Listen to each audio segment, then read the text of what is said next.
Hi there, it's Mathew, and the following podcast was recorded very intentionally at the Durango Detention Center. It's a sit-down with Cordero Holmes, who once upon a time served time at that center, went off to what I call big boy prison, where a good chunk of it was spent in solitary confinement. We recorded this podcast for a couple of different reasons. Number one, to share the messages that he's learned along the way to help out those same kids that he once used to be. And number two, because Josh, who is an instructor at the Durango Detention Center, has an audio and video production class, and they will use our content to learn those skills. At one point in the podcast, I asked Cordero a question. His answer was so powerful that it literally cut the power out of the entire building. That is not a joke. That's why after about 25 minutes into this podcast, you're going to notice that the audio shifts a little bit. We had to use the sound from our backup cameras after losing power. So to say that this is a powerful episode is an understatement. So thank you to Dina, to Michael, to Josh, to Tim, our audio engineer, and specifically to Cordero Holmes for sitting down to share his journey with us so that we might learn from people who lived it. We'll get to his podcast right after these messages. I'd like you to consider for just a moment that more than half of the people who are listening to the sound of my voice will have a heart attack, stroke, or heart failure in their lifetime.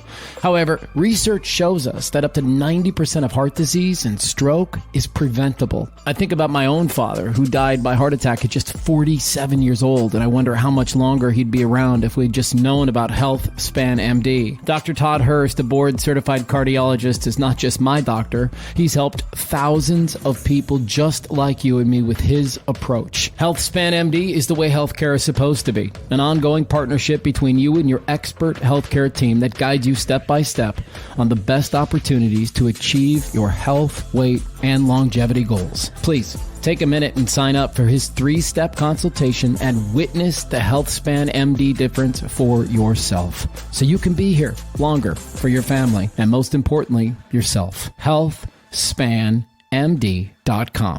HealthSpan MD, an insurance-based practice. And he looks right at me and he says, Mathew, you are a transitional character in your lineage. And that is why I do what I do. Hi there, my name is Mathew Blades, podcast host and motivational speaker, and I love keynoting and putting on workshops to help people understand the value of self-care. Because there are people in this room that feel broken, but you're not. There is nothing wrong with you. Just like there was nothing wrong with me. I just needed to step into my life's purpose more, and that's what I want to encourage you to do. Let's do this together. Head on over to learnfrompeoplewholiveit.com. Now, let's get to today's podcast. Find Learn from People Who Lived It wherever you get podcasts. Search it using all one word. Learn from People Who Lived It. Welcome to another episode of Learn from People Who Lived It. Cordero Holmes, 34 years old. Cordero, what story are you here to share today? I'm here to share a story of growth through exposure, self-reflection, and belief that one can cause change. Who do you hope hears this? My hope is that everyone hears this. What is being shared is not a story of a boy from the hood, a prison story, a story about the transformative power of education only, but a story of battling imposter syndrome, being courageous, and knowing the importance of community. So welcome to another episode of Learn from People Who Lived It. We're at the Durango Detention Center today, where you spent some time once upon a time. We're going to talk about all of those things. But first, a brief history. Cordero was born in Fort Carson, Colorado, to parents who were in the military. That's a common bond. We both share that. Not the Colorado part, but the military piece. Holmes grew up in Southwest Phoenix in a public housing near 19th Ave and Buckeye, where he became involved with gangs in the late 90s. When he was 20, he was sentenced to 10 and a half years at the Arizona Department of Corrections. He had 3 children and a 4th on the way. And before we start this conversation, I want to acknowledge that you, in my eyes, define what's possible. You are, as we sit in front of these young folks who are living the life that you once did, should represent to them possibility. You're someone who found a way out, meaning that if you can do it, anyone can do it. So, Cordero, welcome to my podcast, Learn from People Who Lived It. We love to start on this podcast with the first 10 years of people's lives. So many things happen to us in those first 10 years that really hardwire us for the rest of our lives. So give me a sense of what your childhood was like, man. Mom, dad, brothers, sisters, environment. Well, what you shared with them, I was born in Fort Carson, Colorado, to parents in the military. My mother and father, they quickly separated after I was born. My mother and my father, they wanted to continue to stay in the military, which they did. And my mother, using her social network of aunts and just relatives, brought me back here to Phoenix, where my mother's people are originally from. And so I went straight to the Cofield Projects, and I lived with an aunt of mine. And as I was there, she was battling certain things that she was dealing with, and I was just in the community. And so I know the importance of it really takes a village, because it wasn't just my aunt who helped raise me, but it was the whole community. And we all knew one another. I went to the Boys and Girls Club, IG Homes, for a time. Went to school there, and just fleeting along, just trying to get it together. I wasn't really aware of the stuff that was happening in that environment at the time, because that's not stuff that I really saw. Of course, in the 90s, in the area in which I grew up in, there was a lot of like crack being sold, and a mile up the road you had Van Buren, where sex trafficking was occurring and whatnot. But that's not stuff that I was really I witnessed or saw. So I just developed this sense of community with my friends and their relatives, and so this was the community that I came up from. How old were you when you would start using the word gangs, like where you started hanging around with people who were getting involved in things that ultimately took you to this place? Well, I think from the community, there is a gang. There's different groups that exist within the larger community, because I'm from the area, and yes, we have like mothers who have been here, uncles who not necessarily were a part of the gang, but were of the community. And so we were aware of some of the things that were happening. And I think I started wearing the blue. That area is associated with the Crips. And so I wore the blue. I even probably wrote some stuff in a couple of books, in the textbooks at school, thinking that I was from, but really wasn't really. I was from the community, but wasn't a part of the gang banging culture yet. And so that kind of just happened later on in life. And the gang stuff, although I said it, I wasn't like an active member per se. So that didn't really happen until high school, and like a couple years after 10 years old. And so I was just into sports for the first 10 years. So I was going to ask, what'd you play? I played basketball. I was cold. One of the things because I stayed in on 19th Avenue, and then we later on moved to Central Phoenix. And when we moved to Central Phoenix, I went to Rosenswag, which is a Boys and Girls Club off 23rd Avenue, Missouri. And then I got the opportunity to meet Jason Kidd, who was our star point guard at the time for the Phoenix Suns, because of my basketball playing abilities. You probably couldn't tell now. In fact, quick story. I don't want to get sidetracked. No, go for it, man. Go for it. I was just at the gym. I was at the gym recently. I was playing basketball, and I'm like, I still got it. I looked at the clock. It said like 1:15. I'm balling. I'm shooting. They're going in. I looked back at the clock. It said 1:17, and I was like, dang, I'm tired. But I still got it. So I played basketball. I played flag football. I played any kind of sport. Four square, anything that had to do with the ball, I was with it, and I was good at all of it. So that was pretty much the first 10 years of my life, and that's something that like my family members and everybody just encouraged me to do. One of the things oftentimes in lower socioeconomic communities, it's really just this is the way we get out. Right, we're gonna play ball, sports, be an entertainer, something like that. And so I remember just my family kind of like galvanizing around me, like, "Hey, do this! Like, you're a good basketball player," because I was a good basketball player. So, but of course, I didn't grow any taller than 6 feet. So that was the end of that. Yeah. Did you have great coaches around you? Yes, I had.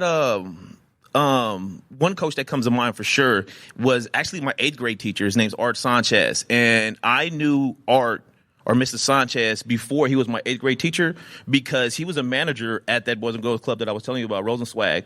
And so I remember a time. But I remember a time where I scored 31 points in a basketball game, and he was my 8th grade teacher.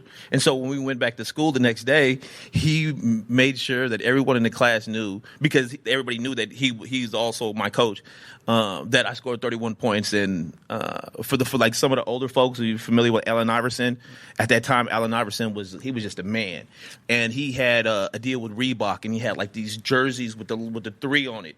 And I just cut out a piece of paper and put a 1 next to it. So I was like Mr. 31. So, yeah, but he really impacted my life, because he wasn't just a coach, right, that I saw at practice or at the game, but he was also my teacher. And so he is a coach that really stands out to me, Art Sanchez. So let's kind of transition into the transition period, which is, okay, so from my vantage point, like, things are going okay for you, right? Yes. You're involved in school, you're playing sports, seemingly you've got some good people around you. How old are you when things start to shift and maybe you start to get in the first little bit of trouble? I've always kind of, it's like a mischievous child. I've always kind of like, throw rocks at cars and stuff, which is not good. Don't do that. But, throw eggs and things like that. I've kind of done that my whole life. But something else we share in common. Yes. When I was 11 years old, my buddies and I grew up in Minnesota. We were throwing snowballs at cars as they were coming by. And one time we threw a snowball and it was an unmarked cop car. We nailed this car with like 15 snowballs, and the lights went on and we all ran as fast as we could, man. Well, that was kind of what was going on. I mean, I remember just getting into abandoned houses and hanging out and thinking this is our clubhouse and stuff. So I guess I've always kind of got into a little bit of trouble, but it didn't really start getting serious until probably the 8th grade, which 8th grade freshman year. That transition from coming from junior high to going to high school, you get a lot of freedom.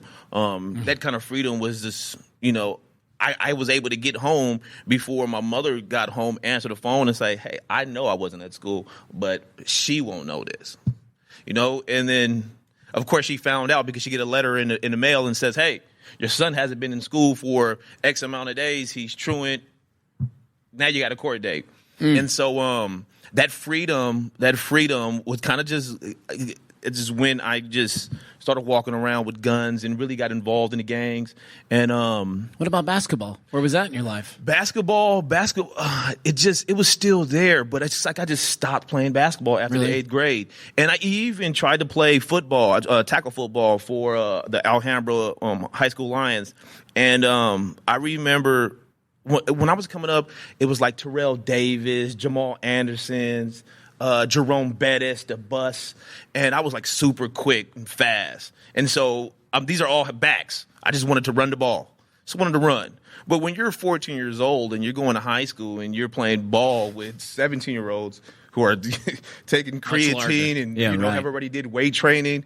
I remember the first time I got hit, I just got hit. The first time I carried the ball, we put their pads on. We put our pads on, and I remember getting all the wind knocked out of me.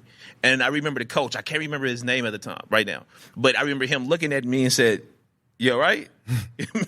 And I just and he was like, we're going to put you on defense. You're going to be a safety or something. And so, I mean, at that time, I'm like, it shattered everything that I thought I was. Like, I'm a back. Like, I want to run the ball, So. In that one moment. Yes. In that one moment. And so, after that, it was over. So sports was done, and I was into making money. I wanted to make some money. I was selling drugs. What kind? I sold crack at the time. Crack was popular, and so that was the first drug that I was really selling. I sold crack. I sold weed. That's pretty much it. I never really got involved in selling anything else except for that. And so. Going back to the area in which I came from when I came from Fort Carson, Colorado, I went back to Van Buren area, Buckeye Road area, and was selling drugs there. It's interesting, and it doesn't surprise me that people make that kind of a choice. It's like, well, I can go to McDonald's and make $4 an hour, or I can do this and I can make 15 times that amount in such a shorter amount of time. But now you're running with a different team, and their motivation isn't so pure. Yes. You don't see that at the time. Right? They're the means to get the things that you want done. What were you spending your money on? Guns and clothes. I just I just wanted guns, and I wasn't really necessarily doing stuff with them at the time, but or never really. But I just had a lot of guns, and so at that time, this was like the 50 Cent era. You know, when you got like the bulletproof vest, and if I got a hold of a bulletproof vest, I would have had that too. So I was emulating all the stuff that I was like paying attention to, and so I wanted to be 50 Cent. You know, I wanted to be as gangster as 50 Cent. I wanted to be as cool as Snoop Dogg, because Snoop Dogg is cool, right? Still is. Yeah, to this day. So yeah, that's the stuff that I was spending my money on. I was spending my money on more drugs because you have to sell it. And another thing is, it was more of an individual thing. It wasn't so much of a team thing. It was me wanting to take care of myself. And then also when it comes to the job, I wasn't even like 16 yet. I wasn't 15. I couldn't get a job. And so my mother had came back, and we moved from Central Phoenix to Maryville. This is where we were in the Maryville area, and she bought a house. And so it essentially like, yo, we made it. My mother worked for the state. She did the military. She did 20 plus in the military, 20 plus in the state, and often held like 2 jobs. So she wasn't there. So she didn't know you were selling this. She didn't. I mean, she would, like, if she had walked into your room and found 5 handguns, what would she have done? Oh, she would have took them, because there's been times where like she's found drugs and she's like, out of there. You mean? Yeah. Like, I'm like, hey, what are you doing? But by the time I was in high school in 14 in Truant, I wasn't even really at home. So it's my mom wasn't really there. I wasn't there for my mom to say anything to me. There you go. So I was in the streets. I was a runaway, essentially. And so every time I'd get caught by the police, they'd send me here to Durango, and I'd be like, "Mama, come get me." You know. When was your first time here? I was probably 14 years old. I remember it was around Christmas. 14 years old was my first time I was here, and I got caught with a pistol. And so I remember coming in and you know, doing the stripping out, and thinking about it now, I think about how I shouldn't have to do that. I think about knowing history now and my ancestors, and having to get naked, right, to enter into a facility, and of course for safety reasons, but still, it's just, I don't know how I was so comfortable with getting naked with somebody that I didn't know, even though I did something that I shouldn't have been doing, right? Sure. And so I remember laying on a mat in Unit 1 in the old facility, and just crying. I was crying because I didn't know what I got myself into. And, were you scared? Oh, yeah, I was definitely scared. And, you know, that fear is something that I felt as I kind of went through, like, other phases, too, like even with the prison system, because I didn't know what was going to happen. And so I was scared because of that. I was also scared because I know I disappointed my family from getting locked up. Even though I was doing all the stuff that I was doing, it's kind of just hit you. Boom. And I remember crying. And what about your family? Was there anybody else in your family that had been to Durango previous or been incarcerated previous? Yes, not Durango, but yes, been in prison and whatnot. I had cousins and uncles who were incarcerated. So it wasn't like something that nobody in your family had ever done before? No, it wasn't. But I think that I've always done well academically with school. It was just a behavior issue. And so, and I really can't tell you why that was. It's just this. I was with my friends. We were all hanging out, and you know that even that kind of changed as time went on, because my mom used to tell my people. They used to say, "Hey, Cordero, just get away from them. They're influencing you bad." And at some point, I don't know, my mother must have just like, something's not right. You mean? And then she was like, stay away from Cordero, because Cordero was starting doing the influencing now. And so I think that kind of ties in to kind of how my mother was like a parenting, like, hands off, you're going to do what you want to do. Because my parents told me all the time, like, you're going to get in trouble. You're not good at this. You always go to jail. You mean? So stop doing it. And so, I mean, looking back, I can get the concept now, but I just didn't listen to that. Interesting. I wonder if the very first couple of times you come into this place, does a set of beliefs start to develop in you about who you are, what you are? Does that start to take place? And do you start to feel like a guy who's been to jail, a guy who gets in trouble, a guy who can get you drugs, a guy who can get you guns. I mean, does that become your story? Yeah, I think that's I was like, it's tough. This is part of the process, and unfortunately, it's like a rite of passage in a lot of different communities. And so this is something that I had to do, but it still didn't negate the fact that I was scared, you know. So I went through it, and I remember even bopping through here and bouncing through jail thinking that I was just like tough and, you know, just taking like this on this persona, but knowing like deep down that it wasn't who I was. Were people supportive? Were fellow inmates, were they supportive? If they would see you crying, would they give you a hug? Would they give you a, hey man, it's going to be okay? Or was it tough? And was it like one of those situations where they would laugh at you or joke around with you? I think it really just depends. I mean, it was times where it's just like we're all vulnerable because we all experience the same stuff. And it'd be like, hey man, it's all good, chill. And it'd be other times where it's like, man, what are you crying for? I mean, you know what you're getting into when you're getting into what you're getting into.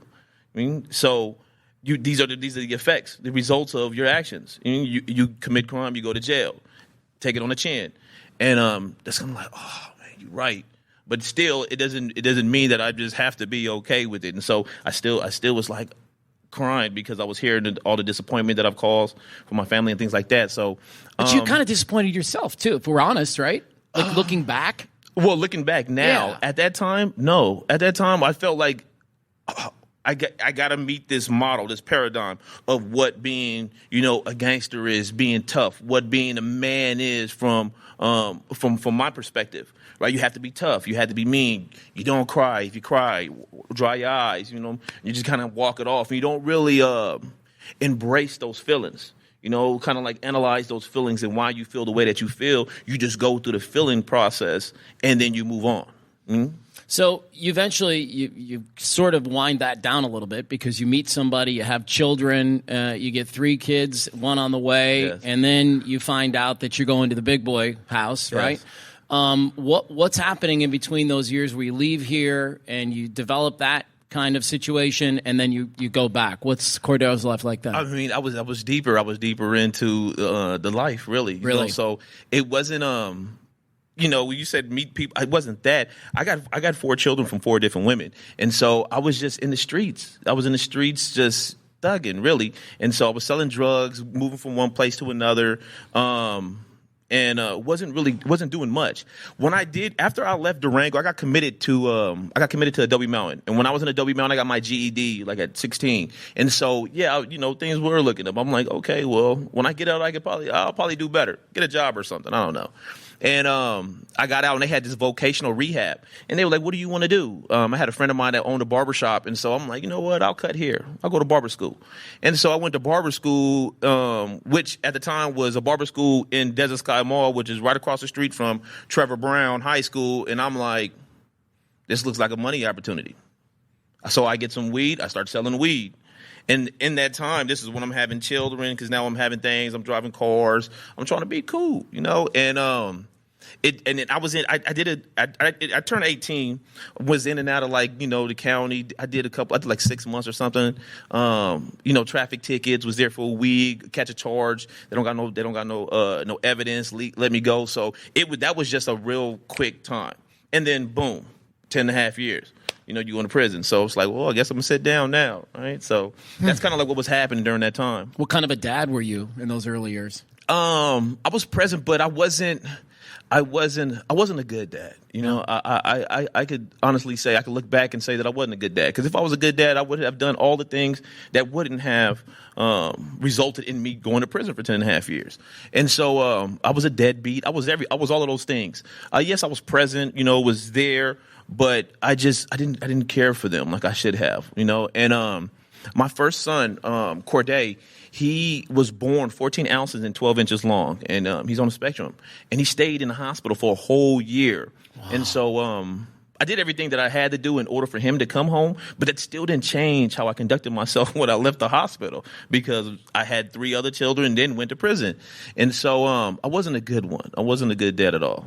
What is it like in prison, man? I've never been, and so I don't know. And you know, we see things on the movies, we see things in TV shows, but I would imagine there's a lot of misconceptions. And I can tell you that from my own vantage point. You know, I was lucky enough to come to Durango a couple of months ago and speak to kids for the week, and it was really one of my favorite experiences I've ever had in my life, because I really got to see firsthand how wonderful, how creative, how smart, how energetic, like this group of people are.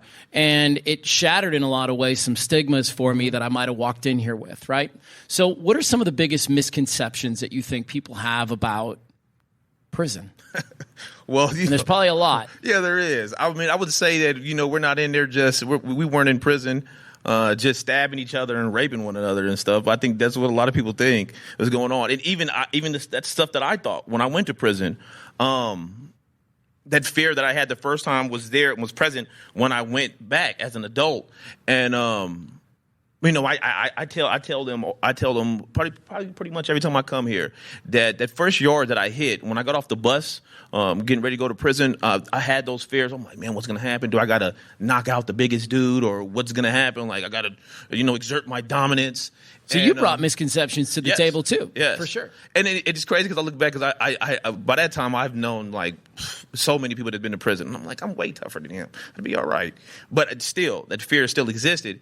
And when I got off the bus, it was like 14, 15 of my homies, right, from the streets. And I'm like, okay, this is cool. I felt good. I felt comfortable. Like nothing's going to happen to me.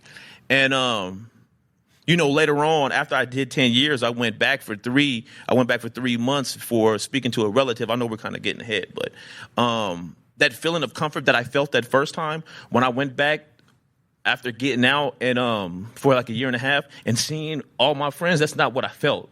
I wasn't comforted by seeing my friends and my community members, my family, in there the second time, because I spent like a year and a half out on the streets, and I've seen their daughters, their sons, their relatives that missed them, and it was painful to see my community members the second time around. Because I can imagine you go in for 10 years, you come out, everything is different. Yeah. Now you got kids who are in middle school themselves, yes. Right?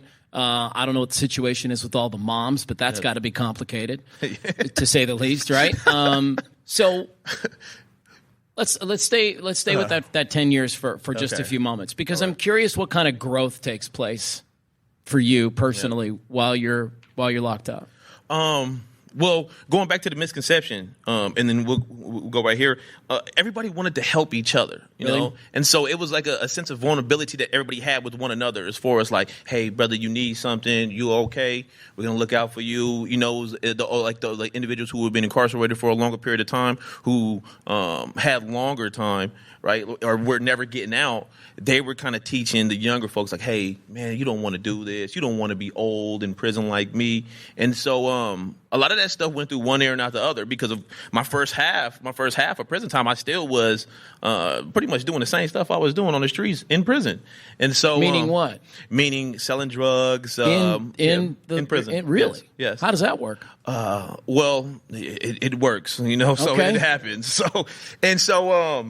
Yeah, I pretty much was doing the same stuff and was involved in all of the different politics that existed in prison, and I wasn't listening to any of that. And so I did 3 years in solitary confinement. And you said years? 3 years. By yourself? By myself, yeah. And in the notorious Central Prison in Florence, which is I think it's now have been condemned. There's nobody there right now. And I also went to SMU too. So I was there and was really just had to deal with self-reflection and all those emotions and stuff that I was telling you that I was experiencing but not dealing with. I had to analyze that. I had to figure out why I feel the way that I feel, and really just look at my character and my conduct as a person to this point. And I didn't like it.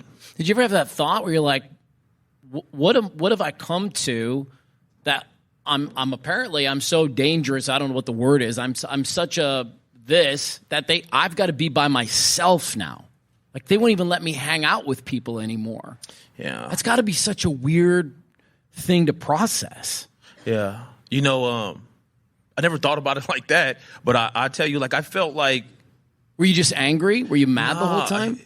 This is, thinking about just the way you had put it, I felt like I made it, I felt like I made it. This is where, this is where the big dog, the toughest are the tough, right? This is where they're at. But at the same time, still feeling fear and scared. Yeah. And like, I don't want to do this. I remember the first day I spent in solitary confinement at that particular unit, they had took somebody out and they put me in there.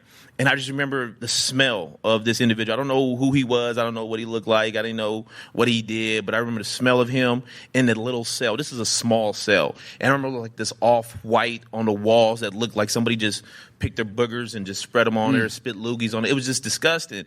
And I remember having a panic attack, and I've never experienced anything like that. I've been through some stuff.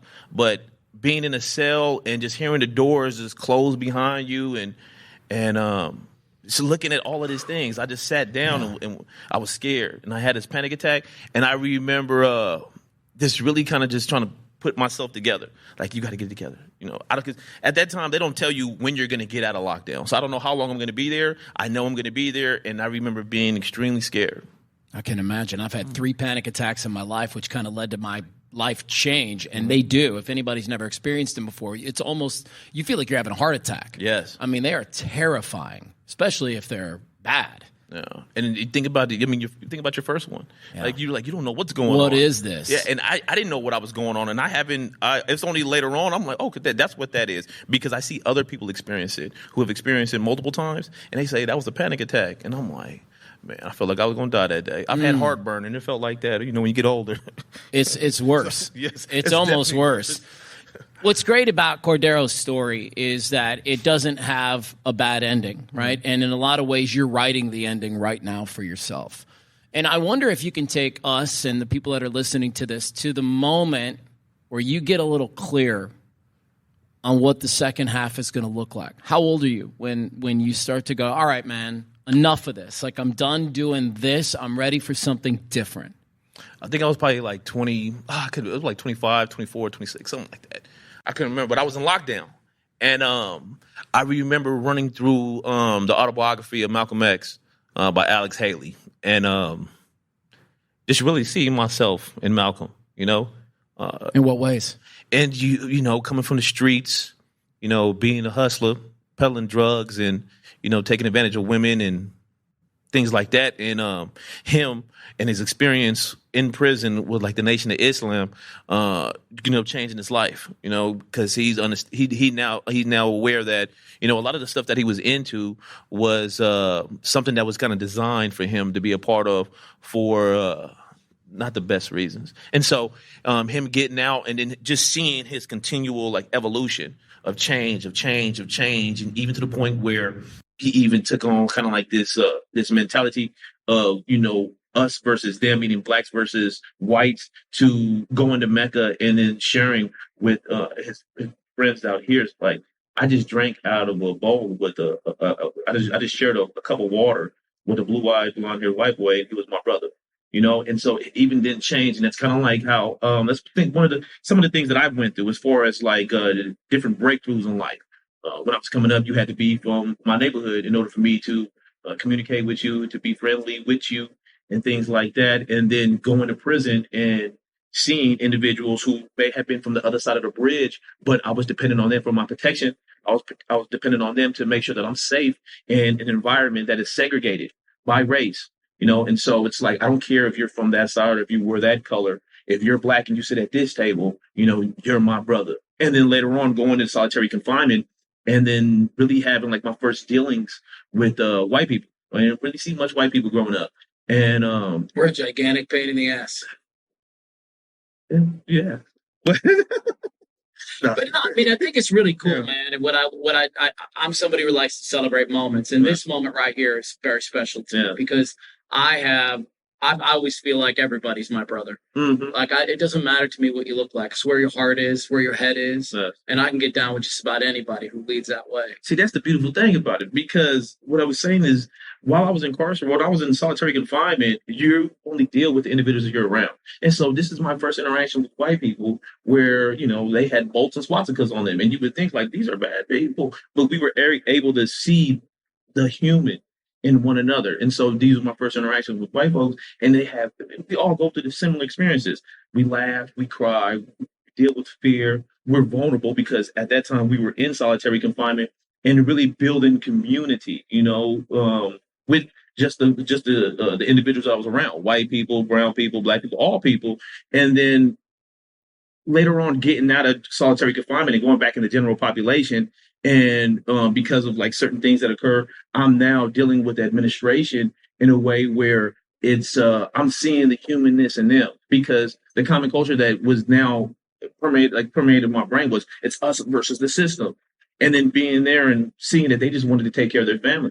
That's why they were there. They weren't there because they wanted to be mean and write us tickets and things like that, but really seeing the humanness in all people. And so that was kind of like my process. And so just like you, I now see all of us as family. We brothers now. Yeah. Your 14-year-old self probably never saw you sitting in this chair right here having this conversation. No, definitely not. Yeah. 14. No. Well, and I say that because, we're sitting in front of a group of kids who may be thinking the very same thing. Like they're in their mind, it's this is who I am. This is what I'm going to be. This is what it's going to be about for the rest of my life. Yeah. And you're the proof that it's not that. It doesn't have to be that. Yeah. Yeah. I definitely thought that. I thought that, thug life. I was on my Tupac stuff. And I thought that it was only going to be this. And I was only going to be about the gang and about the hood and the set. And thinking that I made it when I went to prison, and then even going into solitary confinement and, seeing that maximum security, like, okay, I'm really there now. I'm that guy.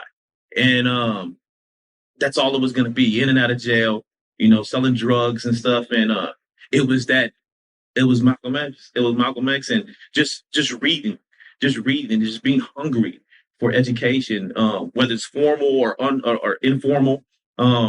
That's all I really wanted, because I knew. You and I talked a lot when I was here in December about the information gap. Yes. And since you saying that to me, I've shared that with a number of people in my life. So that is the difference between so many people and the choices they make, is what kind of information do they have? Mm-hmm. You sought out information. I'm guessing you read books. Yes. Cordero is a guy who was released in 2017, if I have my notes right, and enrolled at Rio Salado. Yeah. So you decided, I'm going to wise up. I'm going to learn a couple things. I'm going to see what else is available to me. Yeah. Well, I was already enrolled in Rio Salado College when I was in prison. After I got out of solitary confinement, I stayed out of trouble long enough to be eligible for this reentry program.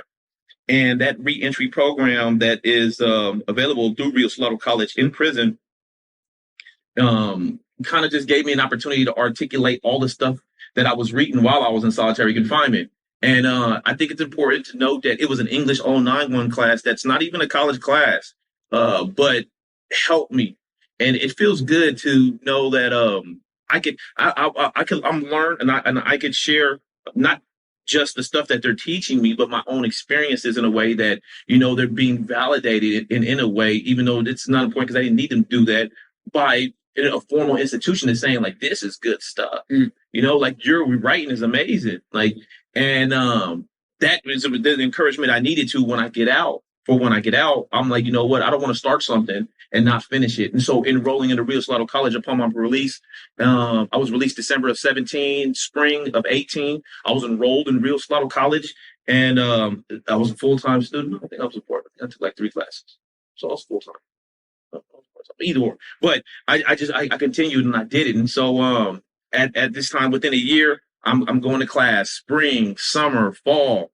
I got a job at a stucco plant in Glendale, Arizona, where I'm working 50 plus hours. And this is the beautiful thing about Rio Salado College, is because of the asynchronous learning. So I could go to work from 4:30 to 2, go pick my kids up, come home, take a nap, because this is back-breaking work, It was tough. And in the summer, too, it was horrible. Take a nap, wake up, do homework with them while I'm doing my homework as well. And, we feeding, we doing it, because it was just us for a long period of time. And in that year, I got full custody of my 2 sons, Cordero and Jordan. And they've been with me ever since. And they've been my motivation to just continue going. And as my shirt say, just do it, and don't quit. So, yeah, that's what it was like when I got out. And there's a lot of stuff that came from being a student at Rio Salado College. So I can imagine while you're sitting in solitary confinement, you're getting closer to the date where you're going to get out. Like you start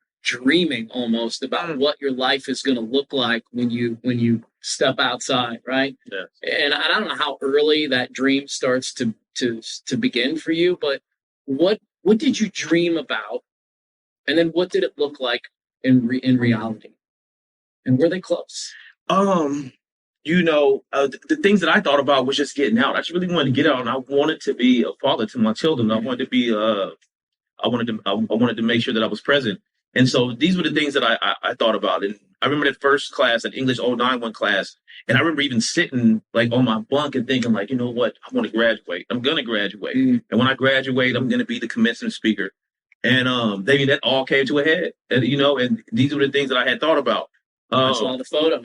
It's great, man. You can see it in your eyes, the pride you feel. Yeah, it was because it's a long time coming. Yeah. And so, I never thought that, not to get ahead, but I never thought that I would be doing the same thing at the Phoenix Convention Center with the governor of the state behind me and the mayor of the city. And I'm accepting an MLK Living the Dream Award. It was, so I say that to say, even the things that you dream about, it's so much, it's greater than that. It's greater than that. And so I'm still writing my story, so we'll see what happens next. Well, you got the Jack Kent Cooke undergraduate scholarship, as well as the Phi Theta Kappa's transfer scholarship. As you mentioned, the MLK Living the Dream Award. Yeah. You go from a kid who's getting cash to buy drugs and guns, yes, to a man who is getting paid to further your education. If that isn't possibility, I don't know what it means. Talk about that transformation, man. I mean, from 14 to 24 to now 34. It's like, how proud of yourself are you? I had talked about like imposter syndrome, and I often deal with that still. Like, are they gonna find out? Do they know? They don't know what I've been through. Do they know me? And I think I'm definitely proud of myself. I think when I'm most proud of myself is when my children talk to me and they tell me, they're like, every once in a while it'd be like, "Good job, Dad," or like, "Yeah, you did a good job." I mean, but for the most part, it's just my dad. So, but when I get those little tidbits of like, "You did that," that's when I'm the most proud of myself, because I know I'm doing what I want to do, because that's exactly what I want to do when I got out. How much do you want to make a difference in your community? That's a responsibility of mine. I think as individuals who want to be good parents to their children, you have to be a good community member. I often share with people that the unity of community is very important, because even though I've experienced this, I'm now, and I was then, a community member, and I'm talking about the community I was in, the city of Phoenix within the great state of Arizona, in the United States of America and of this world. So we all impact one another, whether we know it or not. And so it's always best to make sure that you're looking out for everybody, because this community in which that you're a member of are the people that are going to teach your children at school, are going to help you when you've got a flat tire on the side of the freeway. And so it's a great responsibility that I definitely know and believe that is important. What are you going to use all this education for, Cordero? Well, I'm currently a student at ASU after I graduated Rio Salado College last year. I got those scholarships, which the Jack Kent Cooke Foundation and the other scholarships have provided me the opportunity to quit my job. So now I get paid to go to school. And so they pay all my bills. And so I don't have to worry about like that monetary aspect of life. It's so important to say. Yes. So I'm a student at Barrett, the Honors College at ASU, and I'm studying public service and public policy. When it comes down to it, I'm going to use all this education to continue to make my community better. And I would say this now, that look forward to seeing me on the ballot someday or running for office. Of course you will.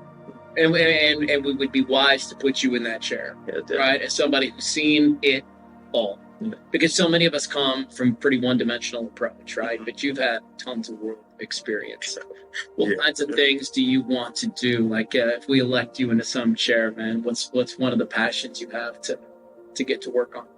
Well, currently I'm the vice chair of a nonprofit organization called Arizona Cares for a Cause Brown Bag Lunch. And what we do is we go into the zone, which has been getting a lot of attention lately here in the city of Phoenix, which is similar to like Skid Row in LA, where you got the unhoused community.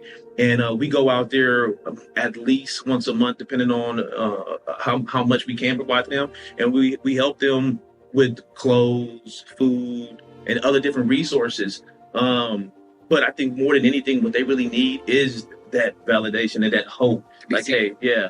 And so that's something that I'm passionate about. And that's one of the first things that I would do if I was in office, to make sure that everybody understands that we're all part of this community.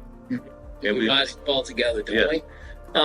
As you sit in this chair right now, I wonder if you were to look at me and just, don't see me in my physical, but see me as your 14-year-old self. What would you tell me? I tell 14-year-old Cordero, it's going to be tough. You're going to go through some things. It's going to be hard. But don't lose the faith and don't give up. And even when you feel like there is no hope, it's never hopeless. There's always hope. In your wildest dreams, you're going to accomplish way more than that. That's what I tell you.